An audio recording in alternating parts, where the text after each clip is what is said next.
Soybean हे परवडणारं पीक आहे का शेतकऱ्याला? 100% सोयाबीन हे परवडणारं पीक आहे. पण तुम्हाला उतार जर त्या पटीत निघला तरच परवडणारं पीक आहे. तुम्हाला जर उतार 12 क्विंटल 15 क्विंटल निघला तरच हे परवडणारं पीक आहे. नाहीतर तुम्ही 7-8 क्विंटल जर तुम्हाला उतार निघणार असेल तर हे परवडणारं पीक नाही. नमस्कार मित्रांनो, अक्षय टेक या युट्यूब चॅनलवरती आपलं स्वागत आहे. आज आपण आलो आहोत धाराशिव जिल्ह्यात वाशी तालुक्यातील पारगा या गावामध्ये सोयाबीन उत्पादक शेतकरी व तसेच कृषी सेवा दुकानदार यांची मुलाखत घेण्यासाठी. तर नमस्कार सर. नमस्कार. तर सर्वात आधी आपला परिचय द्या. नमस्कार, मी वैभव शशिकांत आखाडे, मुक्ताई कृषी सेवा केंद्राचा मालक. तर सर, पहिल्यांदा सोयाबीन हे परवडणारं पीक आहे का शेतकऱ्याला? 100% सोयाबीन हे परवडणारं पीक आहे.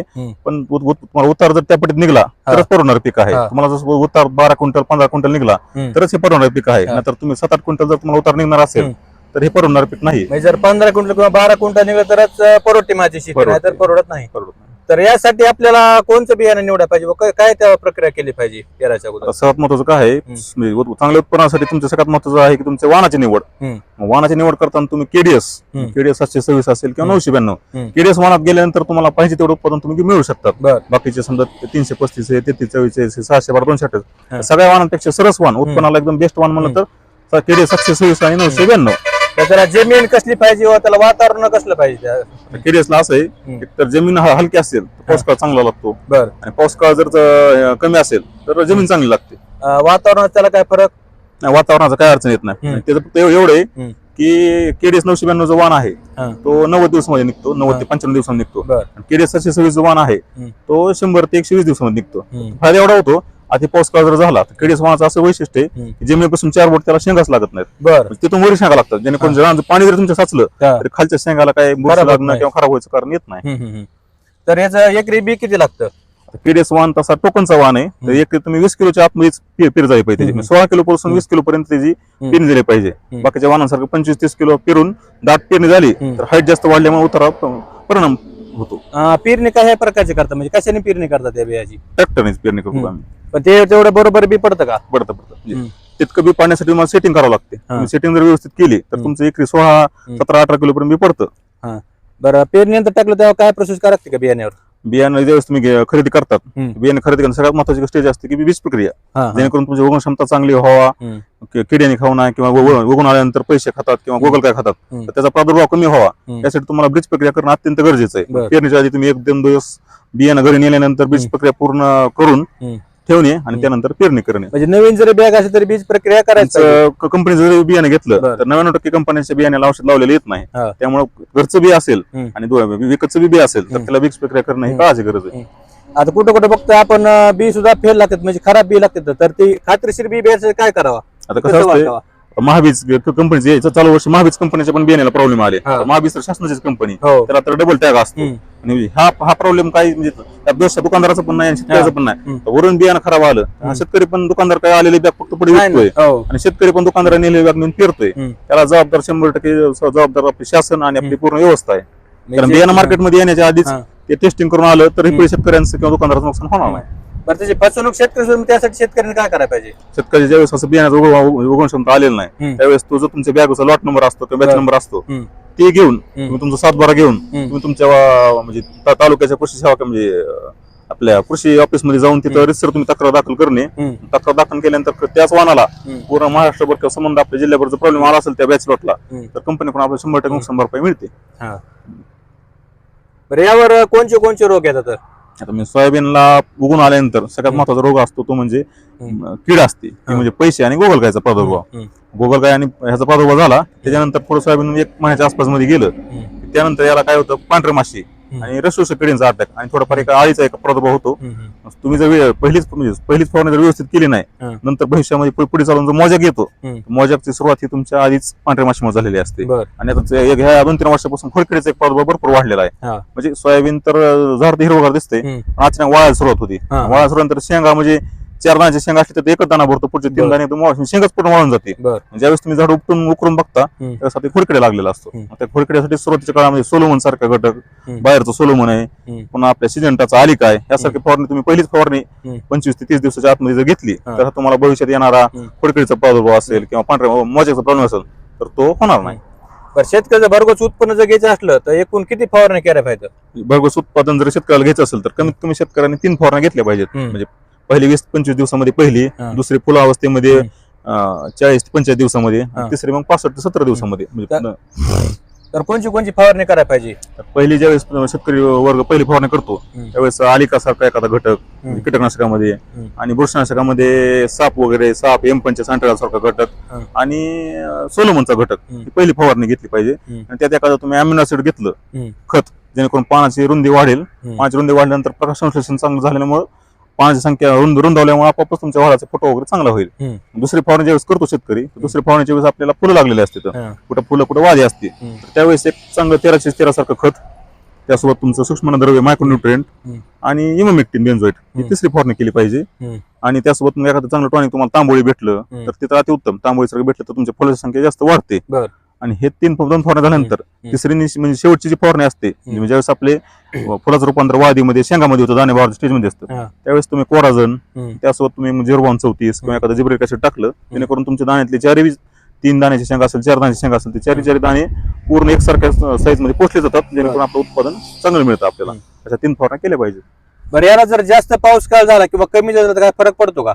अति पाऊस काळ झाल्यामुळे काय होतं, सोयाबीनचे शाखीय वाढ जास्त होते. म्हणजे काय होतं, अति सोयाबीन माजतं, म्हणजे ज्या पद्धतीने वाढ जास्त होते. पाऊस काळ कमी राहिला तर कुजर राहतं सोयाबीन. पिकाला काय फरक पडतो मग? अति पाऊस काळ झाल्यामुळे मुळे वापसा कंडिशन मिळत नाही. वापसा कंडिशन न मिळाल्यामुळे जमिनीत मायक्रो सूक्ष्मद्रव्याचा अपटेक जो असतो अपटेक होत नाही, कारण मुळीच 50% बंद असते.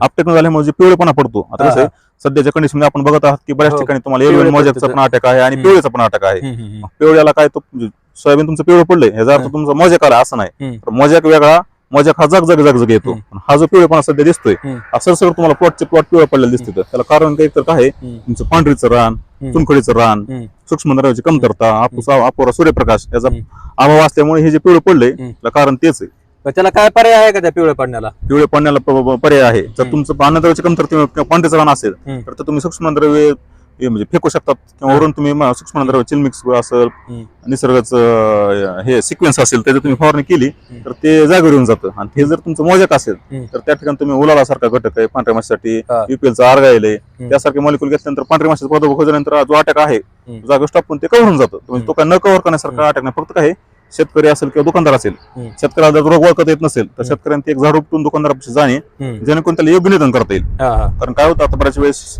पिवळे पडले तर दुकानदारावर तो अन्नद्रव्याची कमतरता, त्यामुळे दुकानदार अन्नद्रव्य येतोय, सूक्ष्मद्रव्य. तो ऍक्च्युअली अटॅक जर पांढऱ्या माशीचा असेल तर म्हणजे रोग वेगळं आणि औषध वेगळं जाते, त्यामुळे तो रिझल्ट भेटत नाही.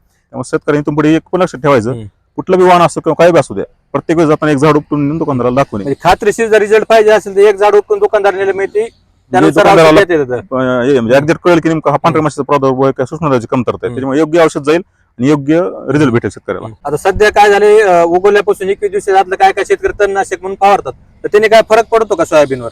नाही. स्पेशल पिकातलं सोयाबीन असल्यामुळं आता फक्त काय आहे, ते क्रिस्टल कंपनीचं अमोरा जे तणनाशक येतं, त्या अमोरा तणनाशकामुळे काय होतं की सोयाबीनचं तण जळतं, फक्त झटका बसत नाही. बाकी मग शाखेत असेल किंवा बाकी जे कंपनीचं तणनाशक आहेत त्या सगळ्या कंपनीत तण जळतं, फक्त 8 दिवस सोयाबीन कोमाजल्यासारखं परत ते जागेवर येतं, पण तेवढे 8 दिवस वाढ कुठल्यासारखे होते. त्याने काय प्रॉब्लेम तर नाही ना? नाही, ते स्पेशल पिकातलं असल्यामुळे तुमचे फुलगळे फक्त काय आहे, तणनाशकाची शिफारस अशी पहिल्या 1 महिन्याच्या आतच मारलं पाहिजे, तसं 21 दिवसाच्या म्हणजे 25 दिवसापर्यंत हायस्ट 30 दिवसापर्यंत मारलं पाहिजे, कारण फुलं लागल्यानंतर मारलं तर फुलगळीची समस्या येऊ शकते. त्याने काय फरक पडू शकतो का पिकावर, ह्याच्यावर समजा नाही. म्हणजे आता वैयक्तिक माझा अनुभव असा आहे की तुम्ही आपण प्री इमर्जन जरी मारलं आपण स्ट्रॉंग सारखं किंवा पोस्ट दोन्ही पण मारून बघितलं मी, उत्पादनाला कसल्या प्रकारचे म्हणजे घट जाणवलं नाही किंवा फरक पडला नाही मला वैयक्तिक. कारण आता मजूर भेटणं शक्य झालं, आता मजूर बिना भेटल्यामुळे आपले तणनाशक वापरावं लागले. तर तणनाशक वापरल्यामुळे मजुराचाच खर्च कमी होतो आणि योग्य वेळेत जर तुम्ही तणनाशक फवारणी केली तर 100% तणाचं नियंत्रण होऊन तुम्हाला उत्पादनात वाढ होते. पहिली खुरपणी किंवा कोळपणी असेल तर किती दिवसानंतर करायला पाहिजे? पहिली कोळपणी किंवा खुरपणी जर असेल तुम्हाला तर 20 दिवसाच्या पुढे, 20 ते 25 दिवस, म्हणजे पहिले 20 ते 30 दिवसाच्या मध्ये तुमची कोळपणी असू द्या किंवा खुरपणी असू द्या किंवा तणनाशक फवारणी असू द्या, तण नियंत्रणाचे हे तिन्ही जे घटक आहेत ते तुमच्या 20 ते 30 दिवसामध्ये झाले पाहिजे. म्हणजे तण जर भरपूर असेल तर पिकाला बी थोडं मार खाते माझं. तण जर तुमच्या रानाचं तणाची संख्या जास्त असेल तर तण भरपूर असेल तर तुम्ही आपण जे फवारणी करा किंवा आपण जे खत टाकले वरडे ते 50% ते खाणार आहे, त्यामुळे दोघांचं कॉम्पिटिशन लागतं. कॉम्पिटिशन मध्ये काय होतं, तण जे असतं ते तण खत खायचं जे स्पीड असते ते पिकापेक्षा 50 पटीने जास्त असते. त्यामुळे जे आपण टाकलेलं खतावर पीक वरते, तण वरते, त्यामुळे आपलं उत्पादन घट होते किंवा मानवाची वाढ भेटत नाही आपल्याला. आता सोयाबीन आपण समजा पहिली पेरणी करतो तर त्यात आपण कोणतं खत टाका पाहिजे जेणेकरून ते लाग होईल त्याला? आता कसं असतंय, सगळ्यात आपलं म्हणजे सध्या बेस्ट पीक म्हणलं तर 11 30 14 म्हणजे स्पेशल महाजन कंपनीनं सोयाबीनसाठी काढलेलं खत आहे ते. त्यानंतर 20-0-13 तुमचे महाजन कंपनी असू द्या, जे किसान जो आहे कुठली कंपनी असू द्या, 20-0-13 खत घेणे. बरेच शेतकरी डीएपी पेरतात. जे शेतकरी डीएपी पेरतात त्या शेतकऱ्यांना डीएपी सोबत एक 10 किलो गंधकची बॅग असते, त्यावरून पेरले पाहिजे. त्याच्यामध्ये हे 2-3 खत जे आहेत हे सोयाबीनसाठी बेस्ट खत येतं. त्याने काय काय फायदा होतो आपल्या त्या खताने? 20-0-13 खत पेरलं तर 20% स्फुरद आणि 20% नत्र जातं. 20% नत्र गेल्यामुळे सुरुवातीपासून तुमची वाढ बी चांगली राहते. 13% जे आपण गंधक टाकतो त्या गंधकामुळे जमिनीतली जी मुळे जी असते, मुळे ऍक्टिव्ह गरम राहिल्यामुळे पिकाची वाढ चांगली होती. तर ते कोणत्या जमीन, कारण जमीन बी आपल्याला बघा पाहिजे, काळीची का हलकी, त्यानुसार टाका लागेल ना. कसं आहे, जमीन जर तुमची एकदम काळीची जमीन असेल, काळीच्या जमिनीमध्ये गंधकयुक्त खत गेलं पाहिजे. कोणतं? 20-0-13 सारखं. जर तुमचं रान समजा हे रान किंवा हलकं रान आहे तर त्याच्यामध्ये तुम्ही 11 ते 14 सारखे घटक पेरू शकतात, म्हणजे खत पेरू शकतात. जर हलकं रान असेल तर खत भारी गेलं पाहिजे, आणि भारी रान जर असेल तर खत थोडं हलकं जरी गेलं तरी पीक आपलं हे होतं, चांगलं येतं. बरं, कोणत्या बी वातावरणात हे जे आहे बियाणं ते तग धरू शकतं का? हो.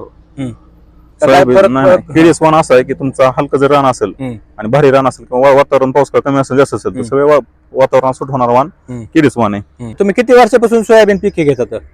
तर मी सोयाबीन पीक हे मागच्या 7 ते 8 वर्षापासून घेतोय. तर सोयाबीन हे पीक घ्यायचंच काय कारण आहे? दुसरे बी पीक घेऊ शकतात ना? नाही, ह्या खरीप सीझन मध्ये मागच्या 5-10 वर्षापूर्वी कापसाचं पीक घेत होतो आम्ही. पण आमच्या इकडे म्हणजे आपल्या भागात किंवा आमच्या भागामध्ये हरणं आणि रानडुकराचा प्रादुर्भाव एवढा होता की लावल्यानंतर इतका अटॅक खाल्ल्यामुळं कालांतराने नुकसान प्रमाण एवढं वाढलं की हळूहळू आम्ही शेतकरी वर्ग सगळा सोयाबीनकडे वळालो. आणि मग ह्या दिवसामध्ये सध्या पैसे होणाऱ्या पिकांपैकी तर सोयाबीन पीक चांगलं असल्यामुळेच आम्ही सोयाबीन बियाणाची निवड केली. याला मग रानडुकराचा हरणाचा काय त्रास होतो का? रानडुकराचा पण प्रॉब्लेम नाही, हरणाचा पण त्रास नाही. बरं, फक्त मेन सोयाबीनला मेन प्रॉब्लेम कशाचा असेल तर गोगलगाय आणि पैसा. सर, तरुण शेतकरी वर्गाला सोयाबीन लागवडीबद्दल काय सल्ला द्याल? तरुण वर्गाला मी एवढा सल्ला देऊ इच्छितो की सर्वप्रथम सोयाबीन लागवड करताना योग्य वाणाची निवड करा, जास्त उत्पादन देणाऱ्या वाणाची निवड करा. दुसरी गोष्ट म्हणजे वेळच्या वेळी तण नियंत्रण हा सगळ्यात महत्वाचा पार्ट आहे सोयाबीन मधला. वेळच्या वेळी तण नियंत्रण करा. आणि सोयाबीनचं उत्पादन वाढण्यासाठी मग फवारणी असेल किंवा एखादं खत टाकणं असेल, ह्या गोष्टीकडे आवर्जून लक्ष द्या. 2-3 सल्ले मी नवीन पिकामध्ये म्हणजे नवीन येणाऱ्या शेतकऱ्यांना देऊ इच्छितो. तर सर, आम्हाला महत्वपूर्ण माहिती दिल्याबद्दल धन्यवाद. आपण आमच्यासारख्या पारगावसारख्या खेड्यामध्ये येऊन सोयाबीन सारख्या पिकामध्ये, जेणेकरून जे आपल्या पूर्ण महाराष्ट्रभर केले जाणाऱ्या पिकामध्ये पिकाची आमची मुलाखत घेऊन शेतकऱ्यांना आम्हाला मोलाचं मार्गदर्शन देण्याची संधी दिल्याबद्दल आपले पण मनाबद्दल आभार, धन्यवाद. तर मित्रांनो, तुम्हाला जर व्हिडिओ आवडला असेल तर लाईक, कमेंट, शेअर करायला विसरू नका. धन्यवाद.